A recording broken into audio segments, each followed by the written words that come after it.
Sacraments 101 is a series which seeks to highlight the 7 sacraments of the Roman Catholic Church and to give its listeners a better understanding of the outward signs instituted by Christ to give his people grace. Your program host is Father Jim Corda.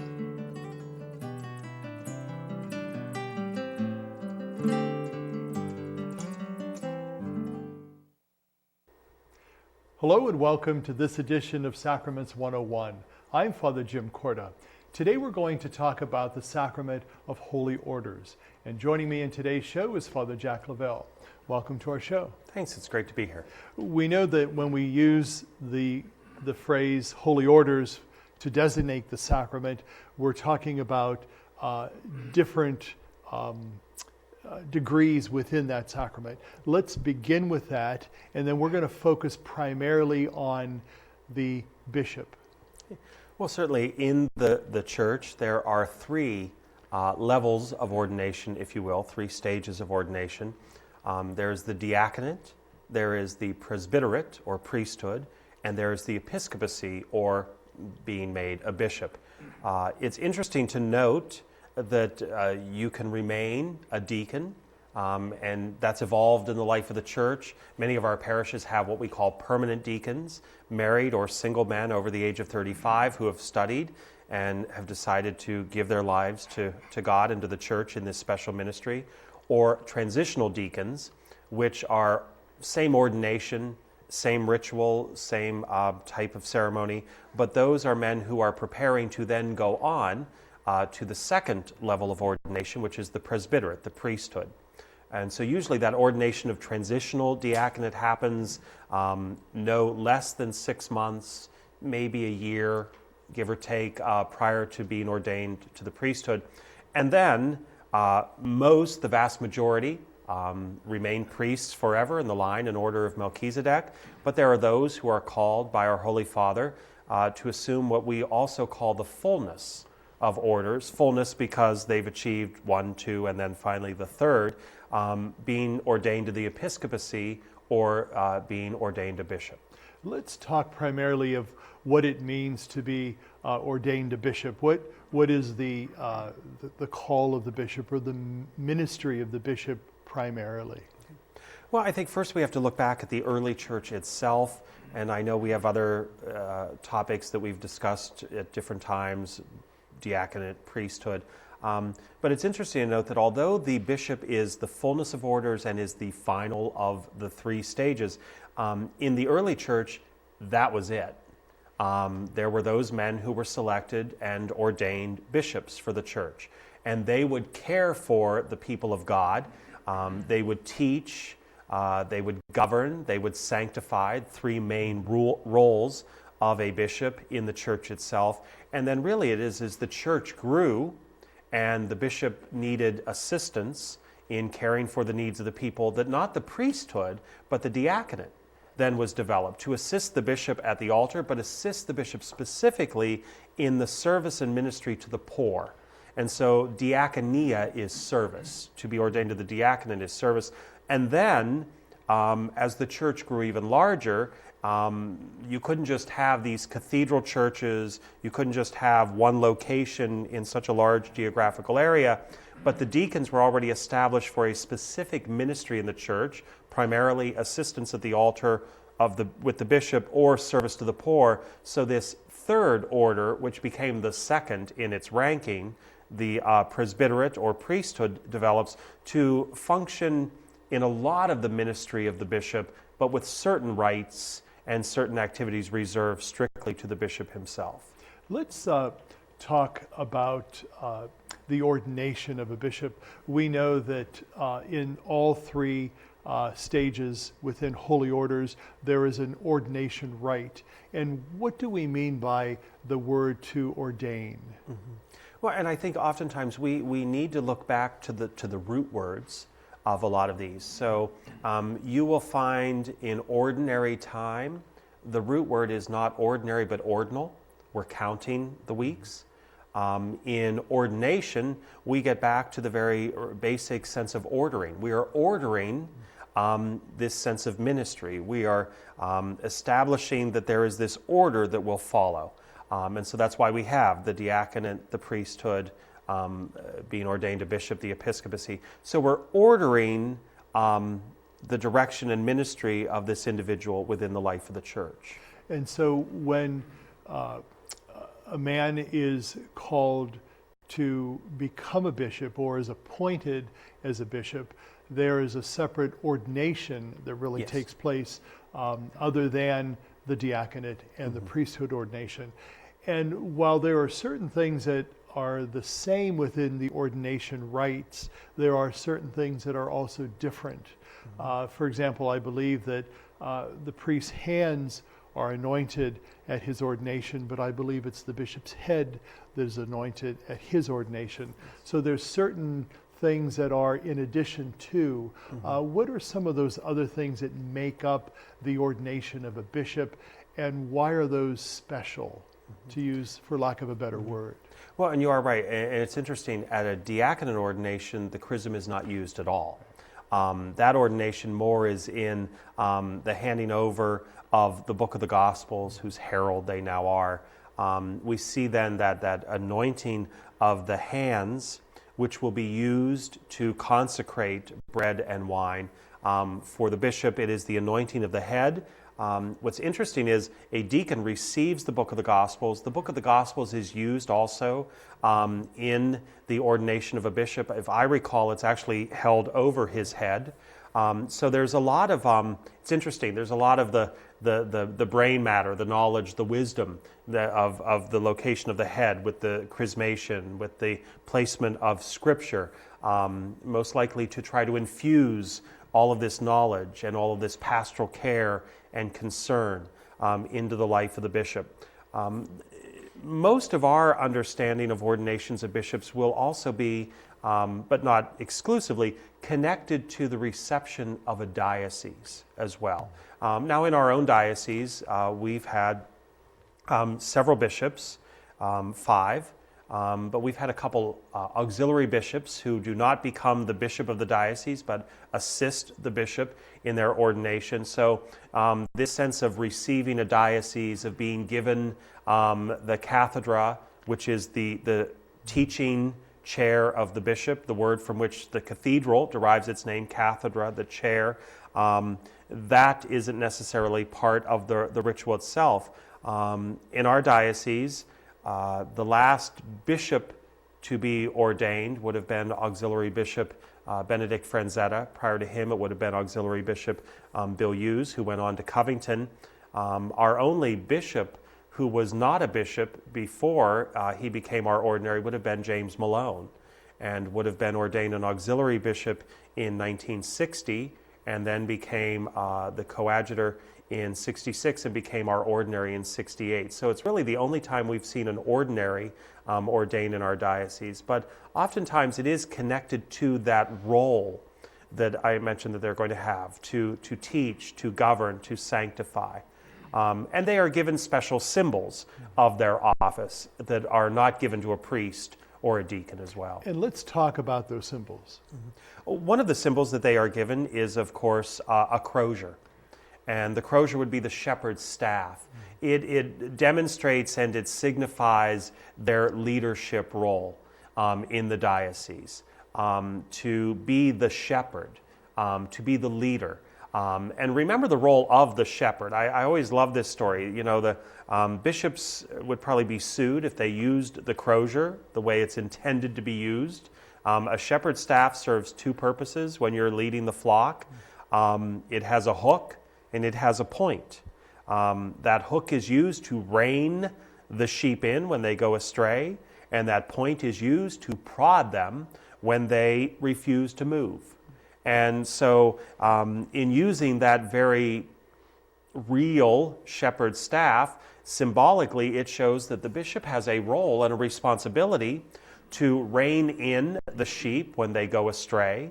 If there are people that are moving too far away from the teachings of the church, if they're going astray in their understanding of who we are called to be as a sacramental people, as a people of social teaching, whatever the case may be, but also to kind of keep people moving forward. Remember, we're on a journey, and the role of the shepherd is to get the sheep from point A to point B.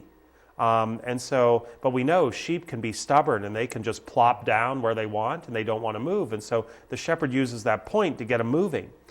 So the bishop also is called to be someone who continues to move us forward with the gift of grace, with his teaching, his preaching, with embodying the presence of the shepherd, of Jesus for us. And so that crozier serves as that great reminder that the bishop reins us in, the bishop keeps us moving. One of the other signs is his ring, a sign of authority that is given to a bishop. It's interesting to note there's only one day a year when a bishop does not wear his ring or cannot wear his ring. Now, there are days maybe he forgets to put it on, but there's one day that he absolutely cannot wear it, and that is on Good Friday, because there is no one to have authority under. We believe that on that day Christ has been crucified, he's in the tomb. And so from Good Friday until Easter Sunday, the bishop does not wear that ring, that sign of his authority, because that sense of authority in the church symbolically has been placed in the tomb. We also are very familiar with the mitre, with the hat that the bishop wears. If we really pay attention also during the liturgy, the use of the mitre, the use of the crozier, they have times when they're used, times when they're not used. If we really pay attention, the mitre is not used when the bishop is doing any type of prayer. He removes that mitre, another sign of his leadership, of his role in the church, more a sense of a pastoral role as well. But it's removed when he's doing any type of prayer. If you pay attention at Masses with the bishop, he is presented with the mitre again for the readings. So the scripture, he's wearing it, but any type, the opening prayer, when he's doing the prayer over the gifts at the altar, the prayer at the end of the Mass, the intercessions, any type of prayer, the mitre is removed. But often in those times, he has the crozier with him. So it's interesting, throughout the whole of the liturgy, the bishop either has one or another sign of his authority, except during the consecration and the reception of the Eucharist. And we would argue that in a person who takes the person of Christ, we talk even of the priest of being in persona Christi, but the bishop really takes on the person of Christ in his diocese. Even in that liturgy, he has one or another symbol, the most obvious and outward symbols of his presence, of his authority, except at the part of the liturgy where Christ is made real, where Christ is now truly present. And so in that celebration, the bishop doesn't need to be in the person of Christ, because Christ is made real to us in the Eucharist. And then once we've received the Eucharist, he then one or the other of those signs of his authority. We're going to talk more about that in a moment. Stay with us. We'll be right back. Church World Service believes that being self-reliant is a joy everyone should share. So around the block or around the world, share the joy.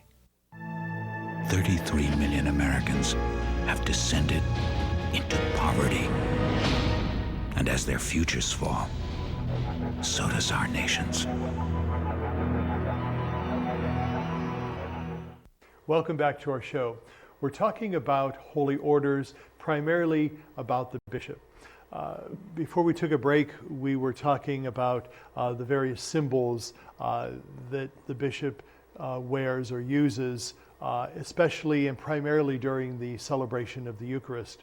The one thing that we also want to mention is that this sacrament in particular is normally celebrated within the context of the Eucharist, because it's in that very setting that we find kind of like who exactly we are as priests, as bishops.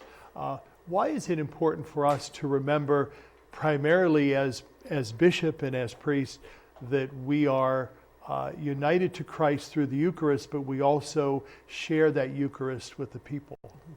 Well, I think one of the more tangible connections would be, again, as we often do, going back to as early as we can, to the most original as we can. And if we go back to the Last Supper, Jesus, as we look at it, institutes two sacraments. And so he does institute the sacrament of the Eucharist in sharing his body and blood, but we also believe that he institutes the sacrament of holy orders in his service and his ministry to his people. And so it's interesting, on Holy Thursday, as much as Eucharist is the theme, the gospel does not focus on the consecration of bread and wine. It doesn't focus on him, those institution narrative words that we've talked about. It's focused on him stripping off his outer garments, going around and washing the feet of his disciples and telling them, what I have done, you also must do. And so from the very beginning of Eucharist, there is the attachment of service and ministry. We understand it to be attached through specifically holy orders. And so for us in the church, it is impossible to separate the two. It's impossible to separate our call to service and ministry without it being nurtured and nourished through the presence of Christ in the Eucharist. The other thing that we'd like to talk about is that you had alluded to it, that the bishop really is Christ in his diocese. And if I could use the word or the phrase vicar of Christ, as the Pope is the vicar of Christ for all of us, the bishop in his diocese is the vicar of Christ. Let's explain that designation and what exactly are we talking about when we use that? Well, certainly, again, it's going back to that embodiment of the presence of our Messiah. The challenge, the guide that Jesus is for us, challenging in his words, challenging in his teaching, but guiding all of us along the path of salvation. And that really is what the bishop becomes for his diocese. Now, certainly an auxiliary bishop is asked to model that. A retired bishop is asked to still model that in his life. But if you are the ordinary, and we use that phrase ordinary as you are the bishop of the diocese, you are certainly called to model for your people that life of Christ that leads to the joy of salvation. We're all on a journey. And yet collectively, as the people of God in our 6 counties, as designated by Pius XII when we were created a diocese, we are called to a specific charism as the people of God in this diocese, and we journey with the Vicar of Christ for us. We journey with that leadership. It's interesting, there's been discussions about, well, in a diocese, where do you see a display of the fullness of this relationship? And it's been determined that it is at the Chrism Mass. We've talked about that in the consecration of Chrism. It is at the Chrism Mass that if we had to pick one moment or one snapshot in the year that we see the fullness of this, it is at that Mass of Chrism where the bishop, and we hear this language in even setting up the liturgy, it is the bishop surrounded by his priests, religious, deacons, and representatives of the lay faithful of every aspect of the diocese coming together to renew the promises of ordination, his and the priests that are present, and also to consecrate the oil and bless the oil that will be used for sacramental signs, caring for all of his people, and then also that sharing of the Eucharist. And it's important to note in that blessing of oil, yes, used for initiation, used for anointing the sick, used in the sacraments of baptism and confirmation and holy orders, whether there be priests or another bishop being ordained. One of the things that the bishop has charge of is he has the responsibility for all the souls in his territory. Whether they are Catholic or not, the bishop, as the Vicar of Christ, has a great responsibility for all the people in his diocese. And so we see that even in the work of Catholic Charities. Most people who come to Catholic Charities aren't Catholic. But the bishop, that's his administrative arm of charity. That's one example where he has care and concern for all of the people in his diocese.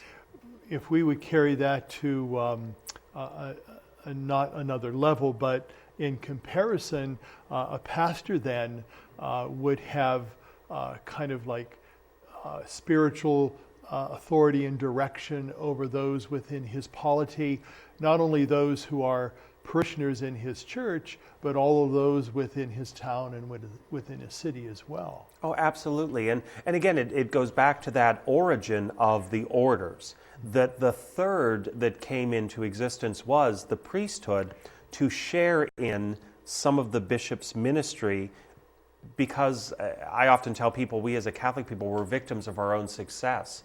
We've outgrown even some of our structures, and that's why it would be wonderful to have one Mass on Sunday and everybody gathered. Because we are a little larger of a denomination, sometimes we have to have 2 or 3, depending on the size of the church.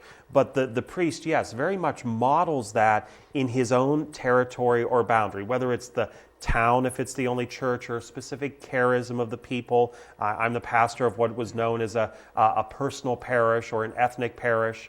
Certainly I have responsibility for many more people, but beyond that, beyond the Italians that live in Niles, the people who come to me in need charity, need service, need care, need concern.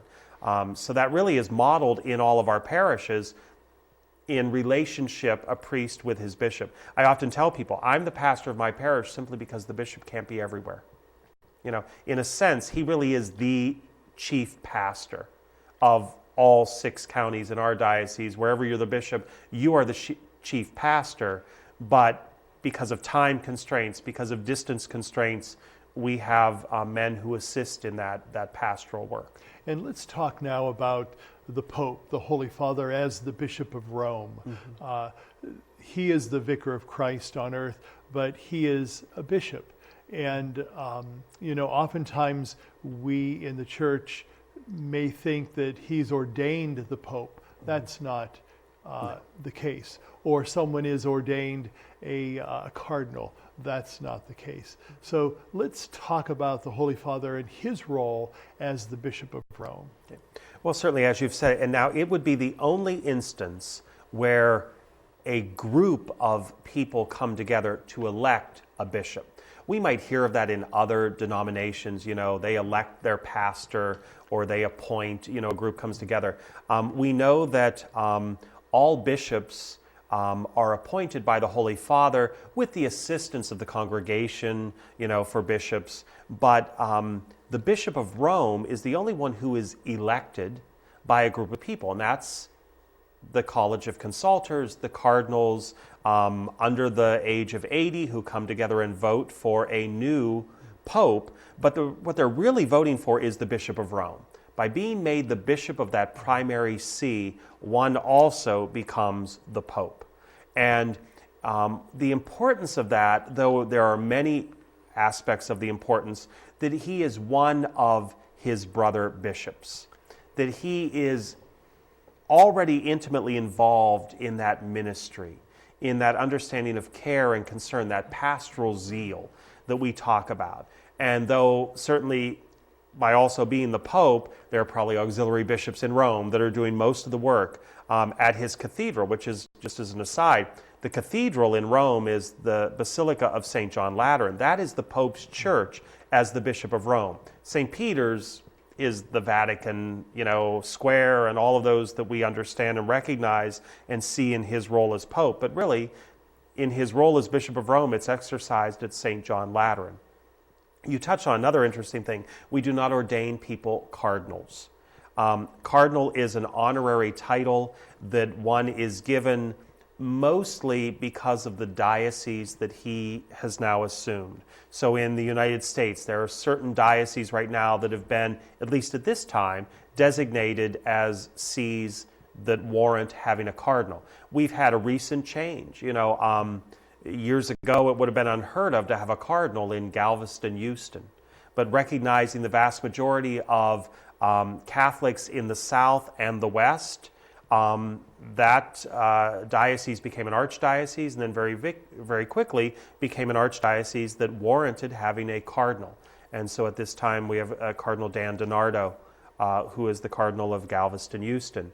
But no one is elected or ordained they're not ordained cardinal. It is a decision of the Holy Father. It's interesting to note that sometimes a man is given the honorary title of cardinal because of his long, vast gifts to the church, and he might not be a bishop.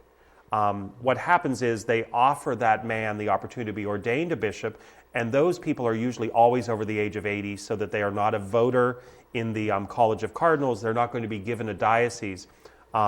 I think one of the more recent ones that I remember was Cardinal Avery Dulles. And he appreciated the offer to be made a bishop, but chose at his point not to be ordained a bishop. But it was in recognition of his vast gifts to the church that he was given that honorary title. But there's only 3 ordinations: deacon, priest, and bishop.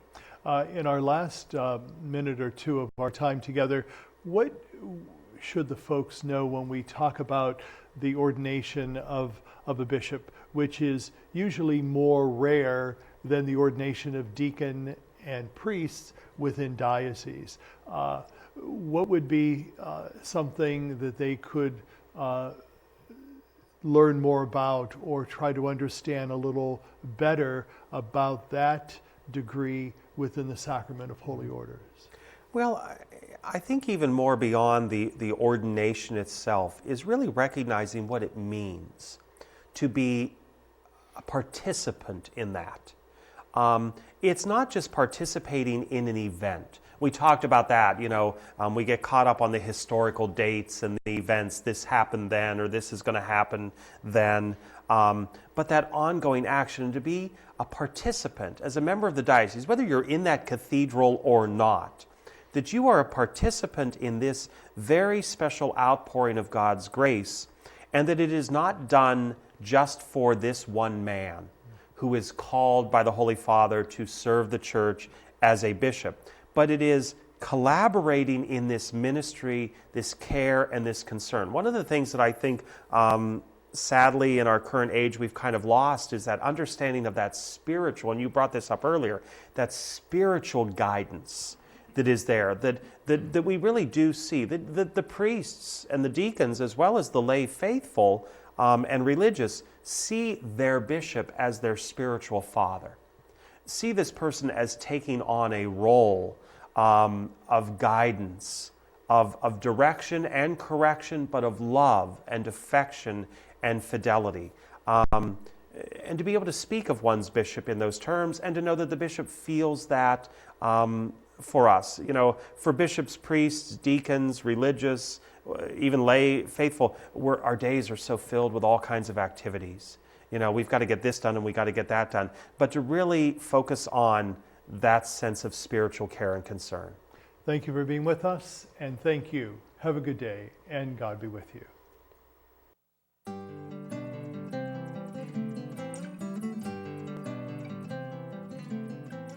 Sacraments 101 was a production of CTNY, the Catholic Television Network of Youngstown.